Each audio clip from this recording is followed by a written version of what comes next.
শবে বরাতে হালুয়া রুটি খাওয়া যাবে কিনা? শবে বরাতে হালুয়া রুটি খাবেন। কি কারণে হালুয়া রুটি খাবেন ভাই? আমাদের দেশে শবে বরাতে হালুয়া রুটি এই জন্য খায়, বলে যে আমাদের নবীজি ওহুদের যুদ্ধে দাঁত ভেঙে গেছে, দাঁত ভাঙার পরে তিনি কি খাইছেন? হালুয়া রুটি খাইছে। এই জন্য শবে বরাতে নাকি এই ঘটনা ঘটছে, এই জন্য আমরাও কি খাই? হালুয়া রুটি খাই।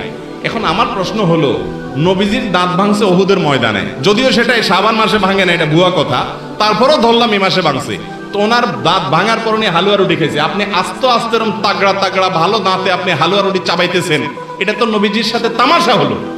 কি বলেন? একজন বাপ পা ভেঙে গেছে, বেচারা একটা লাঠিতে ভর করে খোলায় খোলায় হাঁটে, আপনার দুইটা একেবারে তাগড়া পাও, সুঠাম পাও, সুস্থ, আপনি একটা লাঠি নিয়ে কি করতেছেন? খোলায় খোলায় হাঁটতেছেন, ভালো পাও। আপনার বাপে দেখে খুশি হয়ে যাবে না যে আমার ছেলে কত ভালোবাসে আমাকে, যে আমি খোঁড়াই দিয়েছি এই জন্য ভালো পাও নেই খোঁড়াইতেছে লাঠি নিয়ে? খুশি হবে না? দূরে জুতা দিয়ে পিটা দিবে, বেয়াদব তুই আমার সাথে ইয়ার কি করতে আইছস? নবীজির দাঁত ভাঙে হালুয়া রুটি খাইছে বুঝলাম, তো আপনি তাগড়া দাঁতে হালুয়া রুটি খাইতেছেন কোন চোখে? তো তামাশা করা নবীজির সাথে, ঠিক না ভাই? ঠিক। এগুলা ভুয়া কাজ, এগুলা করবেন না। শবে বরাত উপলক্ষে হালুয়া রুটি খাওয়া এটা গর্হিত কাজ, পটকা ফুটায় যুবক ছেলে ফেলে গর্হিত কাজ।